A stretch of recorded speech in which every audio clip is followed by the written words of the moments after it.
This is why I love cold therapy. It saved my life. Everything changes when we step into the cold. James, welcome to the podcast, Stepping Into the Cold. It's great to have you here. If you don't mind introducing yourself, tell us what got you into cold therapy and how long you've been doing it for. I'm James. I'm from Halifax. I've been doing it about 2.5 years now. I was a cocaine addict and I randomly on a walk and randomly jumped in like November and I nearly died because I didn't know breathwork. But I found something and it was weird. So then I started doing it more and more and now I teach it as a job. Nice. So that's when you was on this walk, what was it that that gave you a call? And how did you end up on the, first of all, how did you end up on the walk? Is it a walk that was planned or was it that you was? Since I was a kid, my dad's massively into nature. My dad's a bird watcher. He's just been in Scotland this weekend, bird watching. So I've always been walking. I've always been on bikes. I've always been swimming. Even my dad tells me that I used to cry if he didn't let me in the water when I was younger, whatever weather it was. Yeah. When I was a kid, when we was on a walk, if there was water, I'd always want to go in it. I don't know why. I'm a Leo, so I'm a fire sign. I really don't understand it. But I think I just feel at peace around water, in water, around water. I'm ADHD as well, so it calms that down. Yeah.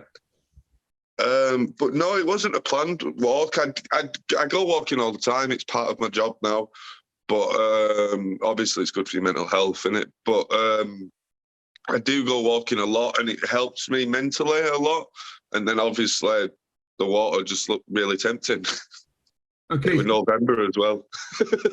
So do you know what that temperature was? We're going to talk a little bit about like the sort of temperatures that you sort of like, what's the coldest water you've been in, but what is it that you generally do in a week for your own cold therapy exposure?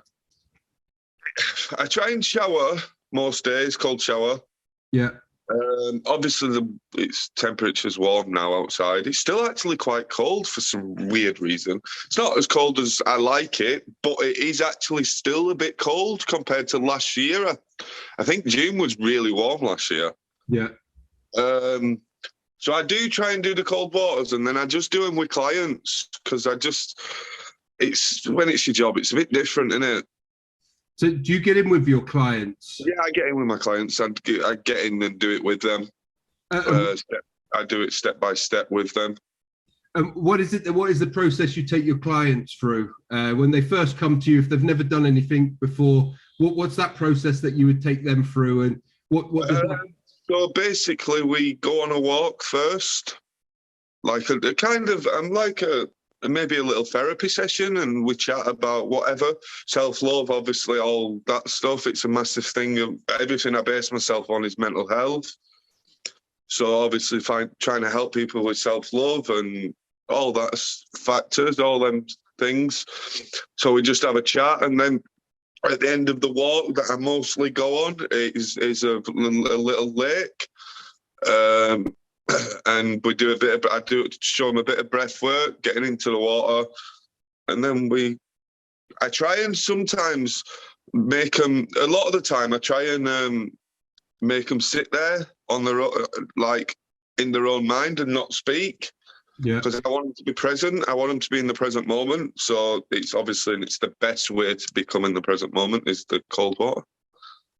And so what is it? So I'm assuming that most of this is outside, or do you do any of like the ice baths when it's obviously not? No, it's all outside. I prefer it outside. I prefer it being in nature. Yeah. And so what is the process? So you go on this walk and you're sort of talking, which is really more like a discovery session. You're finding out what they've been going through, what's been their triggers. You're obviously doing reflective listening and sort of most probably reflecting on what your own experiences was and how the cold's helped you. What is it that's obviously now where it's a little bit warmer, but in the winter, for instance, November, December, January, where those temperatures are cold, and that cold shock response is a different experience to what it is now. What do you find that you need to do differently when you're working with clients from that sort of temperature to what you're sort of experiencing now with clients? I think at the minute it's still quite cold when you get in. Obviously, it's not as cold, but it is still quite cold. The first minute is still quite cold when you're getting in. Okay. The lake that I choose to use is quite high up as well. It's right on the tops. So it is quite cold getting in. But obviously, it's a lot different. But I just concentrate on breathing. It's all about your breath work, isn't it, as we know. Yeah. So what type of breath? Is it the Wim Hof style breath work? I do a bit of Wim Hof, but I try and do I try and either do box breath, or in from the stomach, in through the nose, out through the mouth, which I tell people to use all the time because it calms you down. It's the calming down breath in it that's the key one. It'll calm you down in any situation. Have you read Dan Brûlé's book, Just Breathe?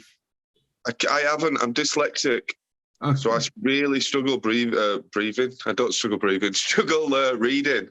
Have you got enough? So I'm dyslexic. So if you've got your iPhone or even the Android phone, I just use it. I listen to it on audiobook. So when if you're on a walk on your own, but he teaches you all about breath awareness, conscious connected breathing. How you can use different patterns and what for. So for instance, if your focus is mental health, that's the sympathetic nervous system, or the vagus nervous system goes off into your parasympathetic, but that's more like health and longevity. That's I don't know if you watched the podcast of Andrew Huberman, where he talked about you only need 11 minutes exposure per week below 15 degrees for health and longevity benefit. Yeah. Obviously, that doesn't activate the sympathetic, which is the mental health. I've always said it's between like 3 and 4 minutes when you submerge yourself. Yeah. To get all the benefits, but then anything after that is battle with this. Yeah. And like it's everything after that is this. That's why I try and do 10 minutes for my clients because I want this as well as all the natural benefits. Even in winter, I try and do 10 minutes. Majority of the time, I do. So, what is for you personally? Do you know what the coldest water that you've ever been in? And I've done when it's been like -3 outside, so it must be about 0 degrees, 1 degrees. Yeah. I've done cold. I've done when been in when it's snowing.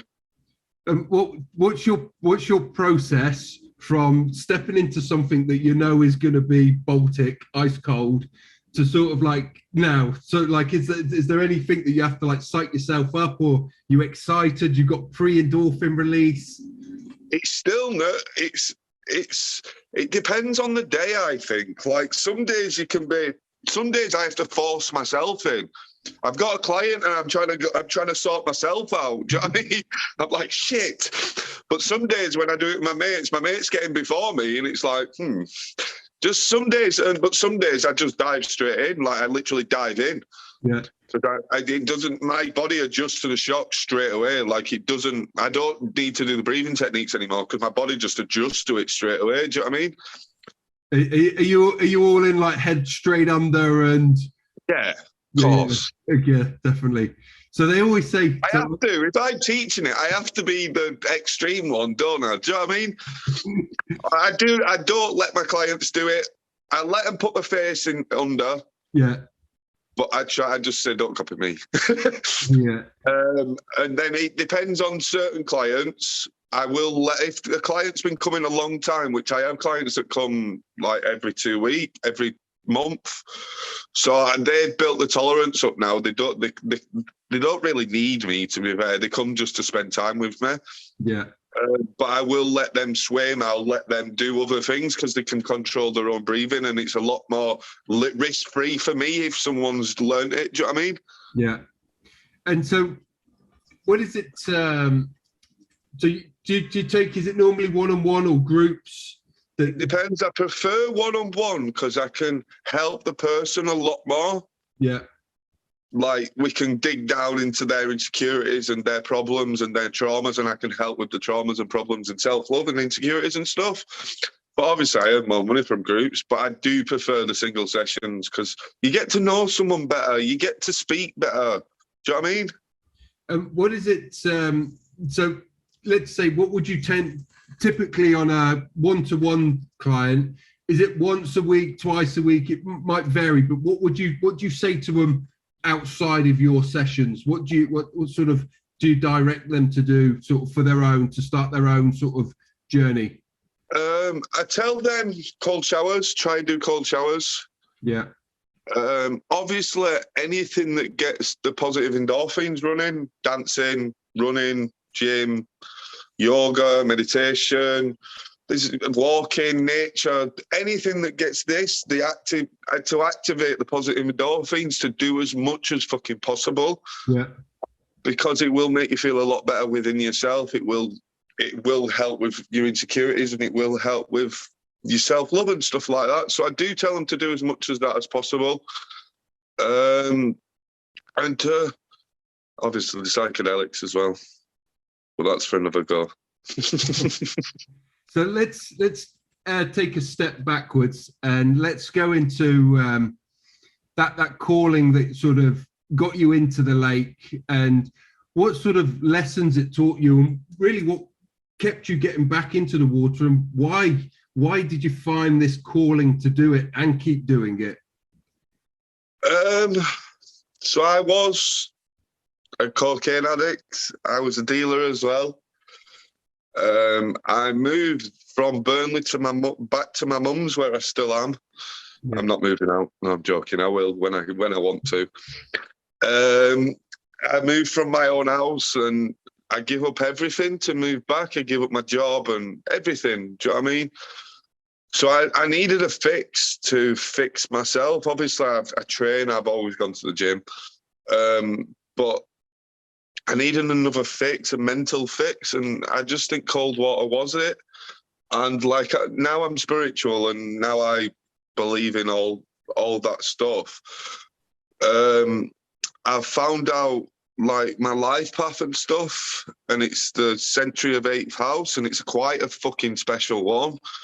It's all about, I had a lot of trauma as a child, which I've done loads and loads and loads of work on my childhood traumas, and all even just loads of traumas. And it basically says, as my life path is, you'll have loads of traumas as a child, and then as a teen and stuff, and you will then become a healer and love people, help people to love themselves. And I'm like, wow. Something like, that you would never have expected in your younger days, to sort of like, if you like reflect and you were like, you could never have seen it, but like just from seeing you in that spiritual path, you know, you just feel completely different about yourself. You're humble. I love myself. That's why I'm always naked, I think. I did, obviously I've told you, but I did I did a full Monty on Friday in front of 140 odd women for charity, like nice. Bollock naked. I'd have never been able to do that 6 months ago, never. Because I was more bothered about how other people portrayed me and stuff, and now I don't care. Whatever, I can, good for you, do you know what I mean? Yeah. Like...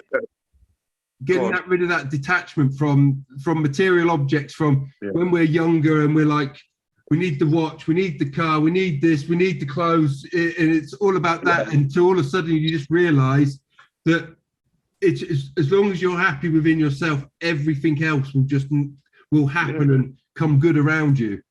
Yeah, that's the thing. Obviously, I was a drug dealer as well, so I was massively materialistic ego dickhead, but I was never happy, and I had money, and I've got Canada Goose coats, I've got Valentino t-shirts. I used to buy a pair of trainers more or less every week, but I wasn't happy.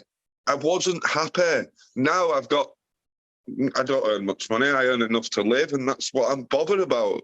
Nice. Hopefully in the future I get money and I can open a lot of businesses and stuff to help other people. Do you know what I mean? And that's the reason why I want money. So now I can help more people. And I've brought my own clothing brand out. Like, it's the logos you don't grow in your comfort zone. Nice. Which we know is very, very, very fucking true. Yeah. So what is it? What is it that difference? Can you, if you reflect a little bit about like how your mindset and you was ego driven to sort of like now, that sort of transformation, that sort of shift, what is it that you could sort of tell people that are, you know, because ego could just be the way that you hate yourself, or that you are striving for something, or that money, which is normally related to a childhood trauma, for that drive for success, or that big shiny object that's over there. But what is it that you're the biggest takeaway that you have come to understand about yourself, that really that you try and resonate to all your clients that come, that sort of your holy grail of an experience that's really got you where you are in that transformation?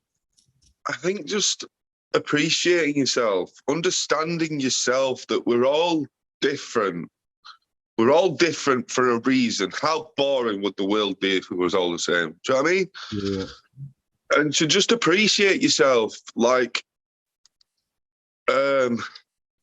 just trying to be yourself, like, instead of following the crowd and doing what the crowd does and trying to get that new T-shirt or new thing, because it doesn't matter. Yes, if you've got money, but you don't. Do you know what I mean? So let's bring it back to that first experience where you was like, you almost died. Clearly, just from talking to you, you was balls in, you was straight in there. Yeah, I am with everything. I can't not. It pisses me off. Go on, mate. Go on, Jay. And then everyone used my own. When I was doing that Full Monty, everyone used my own slogan against me. I'm like, this don't work. You can't use it against me. Yeah. So, do you think some of that is to do with like your ADHD? And have you found, actually, because there is some science now to show that the cold exposure on a regular basis does help with ADHD. Yeah. And I had another guy that was on the podcast that said the same thing. That he found that it really helped him. Yeah, it's calmed me down. I'm a lot calmer, but I do. No, I won't say that. Yeah, it's a lot. It's made me a lot calmer, like a lot calmer. I'm not 100 miles an hour all the time. Yeah, I can sleep a lot better. Do you use the cold at night as well? No, I try and do it in the morning. I try and have a shower in the morning. So there's some good science that sort of. So I have my warm shower or a bath, but I always get, and even if it's just 30 seconds cold just at the end. Yeah. One is it's improved my sleep. I was on sleeping tablets for like over 12 years, so it really helped with my sleep. But it also helps because my mind's overactive. I've never been tested for ADHD, but my mind just never shuts off. But I find that it helps me just de-stress, decouple a little bit, just shake it off, and it just. I also use it as that transition of like, okay, when I have my cold shower and I get ready, that's me starting my day. I've already done my morning routine, but it's like when I get into that shower, it's that sort of like, okay, right, get into just here we go, switching the mindset, like, okay, sleep, relax, like quick journal, and then just trying to set it in. So just try it, just finish off. You might know because that difference. As you know yourself, it's worth trying. If it doesn't work for you, I'll try anything. But to be fair, my sleeping's very good now. At the minute, I'm struggling to be awake. All right. I've got, for some reason, I did some shadow work like 5-6 weeks ago, and I've still not recovered from it. Like, my energy levels are awful. I've got no energy. Normally, I'm up at 5, go to the gym, go on a walk on my own, go to the gym, or I used to normally get up at 5, have a cold shower, then go to the gym or go on a walk. I can't. I've just not got the energy at the minute. It's doing my head in. So I'm sleeping like 12 hours. Normally I'm only like 6, 7. So one is your body clearly needs it. So you know, if you didn't need it, you'd be all right. But what you also remember. So I'm reading a book at the moment, and it's talking about sort of like our energy. But you'll remember, so we go in ebbs and flows. So you'll be on this sprint period where you'll be up early in the morning. For instance, you've done the shadow work, that's knocked you off. And so you're obviously reliving whatever memory or experience or whatever's been triggered, which that mental battle is also draining. Yeah, so your body heals the most when it's sleeping. Yeah. So obviously it does need, I understand it. I know it needs to sleep, and that's why I don't punish myself for it. Like I haven't done yoga for a while, a week or 2. I just haven't got the energy. So and I'm still... Do you ever do any free writing? No. So basically, I'm doing an 8-month breathwork course to basically develop the breathwork into our app. I wanted to choose a breathwork course that wasn't like a 2-week course. I wanted something that was full on. That's why I recommended that book, Just Breathe. But try a thing, they call it the conscious connected breath. And what it is so it's basically you're just breathing in and out, but you're not pausing or stopping. So it's just like, obviously not that fast. So try and slow it down to about 5-6 breaths a minute. Do that for 3 minutes. And then when you stop, just literally without thinking, just write whatever comes to your mind. And what it is you're basically, you're trying to open up a channel. So it's like if you've got a blockage right now that's stopping you and you're constantly going through a mental trigger and you'll keep playing the same thing, what that allows you to do, it just, if it's there, it might come out. Then once it's out, you can go get in the water. Like you've said, okay, what was that trigger? Release it all. Exactly. So after this, James, we'll have a chat after this, and we're yeah. Let me, and I want you to send me the book as well, because I'll have a look at it. I will. I'll try and get it on audio. So just right, coming back. So your first cold therapy exposure on your walk, you dived in there. Tell me what happened, because you said obviously you thought you was going to die, and I went. Obviously, it was only in a river. So if it had been a lake, I don't think I'd have been here. Yeah. It was like a river up to maybe my hips, my waist. Okay. If it had been a lake, I think I'd have gone into shock and drowned. Okay. Because I was like, like you do. Yeah. But then I don't know. I don't know how I sorted myself out, but I did. And I just I only stayed in for about 30 seconds. Like I got straight back up, but I was all right. And then the day after I went and did it again, and then again and again and again, and that's. So even though okay, let's try and paint this picture. So you've jumped in there, you've obviously jumped up on your feet, and the water's round by your waist or whatever. You've obviously gone into shock, a bit of panic because it took your breath away. But clearly you've had an endorphin release. Something's happened for you to go back in the next day. Do you remember what the walk home was like, or what had been? Buzzing. Because it was cold, it was November, so you get the proper intense endorphin rush, don't you? Yeah. You're off your head. Yeah. So I loved it. Obviously, I'm an ex-drug. Well, I was drug addict. Do you know what I mean? So I loved it. And obviously that's what we all love, isn't it? It's that rush. Yeah. And so is that one of the things that, because that's for me also, is that cold shock response, that endorphin release is the thing that I loved, that first sort of breath. And that's what gave me the idea for CRYOSHOWER, as the water was getting warmer. Like right now I'm out in Marbella, it's absolutely roasting.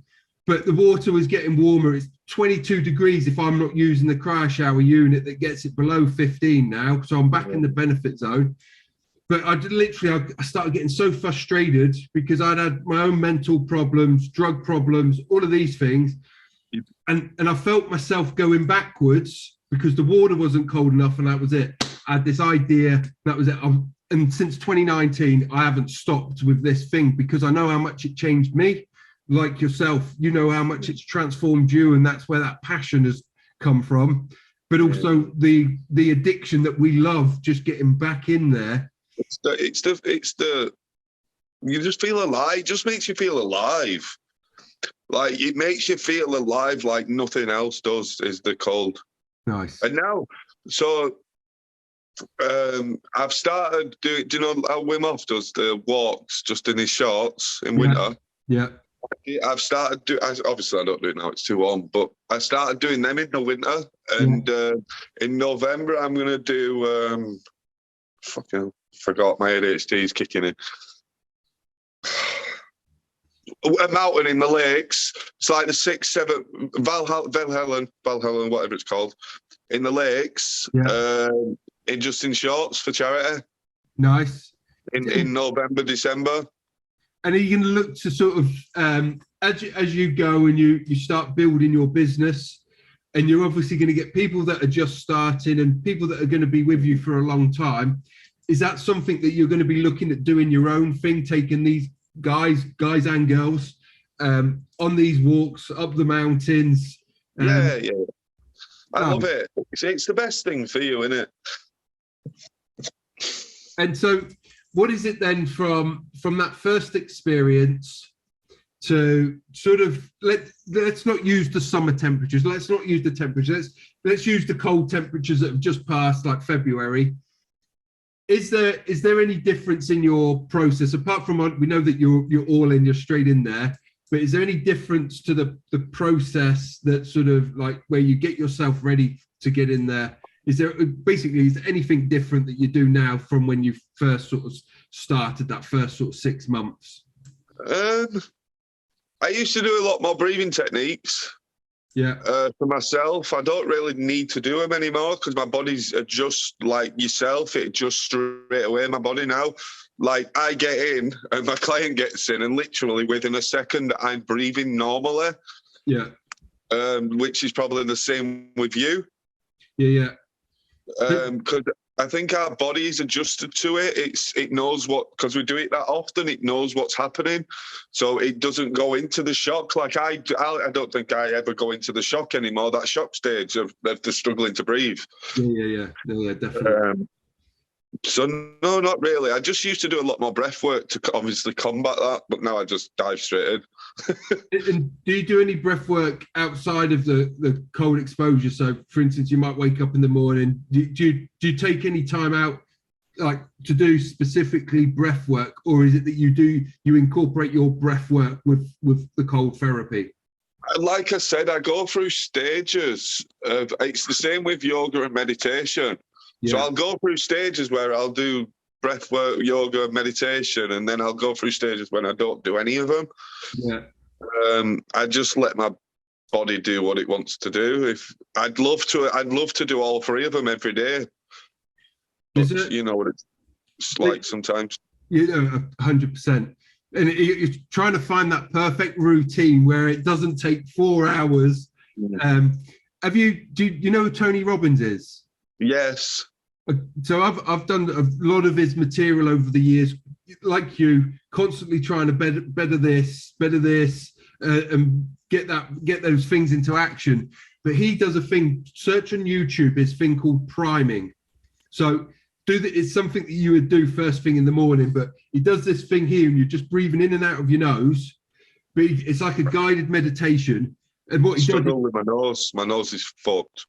So, okay, do it with your mouth. But what it is it takes you then on a 10-minute gratitude meditation. It's only 10 minutes. You do 3. So in 10 minutes, you've sort of like set an intention, done some active breath work, bit of breath holding that's incorporated into that. But it's really the sort of the gratitude meditation. We know how important that sort of being grateful for where we are, what we've been through, and coming out on the other side. just something to try. Literally turn around, sit on the corner of your bed, bang that thing out for 10 minutes before you've even done anything else. Just like, so I tried to get into a thing of, so in this book that I'm going to tell you about, he talks about. Yeah, can you send me that as well, please? I will do, yeah. Thank you. So this book that I've just read, this Just Breathe, he talks about yawning. And now yawning, we've been taught that like yawning's rude, yawning, you've been disrespectful. It's good for you. It's good for you. Yeah, it's good for you. And when you do it in a group, it helps build a bond. But he does this thing about spend 5 to 10 minutes in the morning yawning, like doing a big yawn, like stretching, and doing a sigh. And what that does, it cleans when you're waking up your body. So I'll send those things across. So what is it that keeps you stepping back into the cold on a daily basis?